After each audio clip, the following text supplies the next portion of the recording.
Kumuha tayo ng update sa lagay ng panahon mula kay Pag-asa Weather Specialist, our very own Benison Estareja. Benison? Salamat, Corina. Patuloy pa rin ang pag-ihip ng malamig na hanging amihan o yung northeast monsoon. Umaabot na ito hindi lang sa Luzon at Visayas, kundi maging sa ilang parte rin po ng Mindanao. Humihina naman sa ngayon ng bagyong Nuri, ito po ay international name at nasa labas pa rin ng ating Philippine Area of Responsibility at ngayon ay tropical depression na lamang.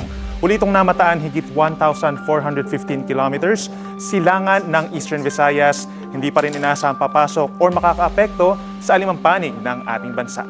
Sa rainfall forecast ng DOST Pag-asa bukas, March 13, araw po ng Biyernes, sa Luzon po asahan pa rin yung may hinang pag-ulan dito sa may Cagayan Valley, maging sa mga probinsya ng Apayao, Kalinga, Mountain Province, Ifugao, down to Aurora, Quezon Province hanggang sa Oriental Mindoro, lalo na po sa umaga hanggang sa tanghali. So make sure na meron tayong baong payong. May aasahan din na may hina at saglit na ulan sa natitirang bahagi ng Luzon including Metro Manila dahil din sa amihan. Sa Visayas at Mindanao naman, umaga pa lang posible na ang may hinang ulan dito sa may Aklan, Capiz at Northern Samar and Northern Negros dulot lamang ng amihan. Habang posible din po yung may hinang ulan sa may Eastern Samar at sa Caraga Region sa hapon at sa gabi.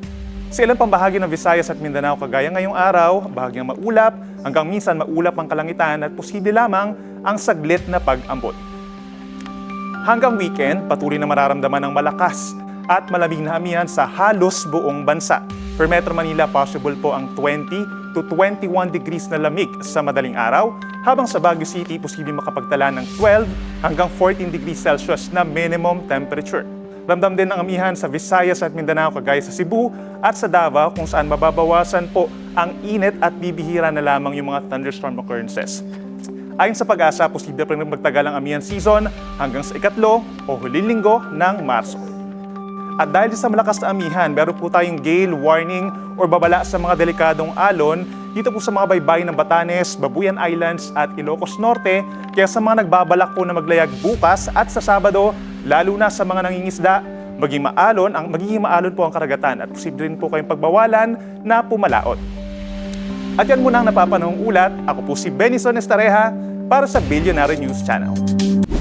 Manatiling nakatutok sa Billionario News Channel. Sumubaybay sa aming social media accounts at mag-subscribe sa aming YouTube channel para sa mga bago at eksklusibong balita.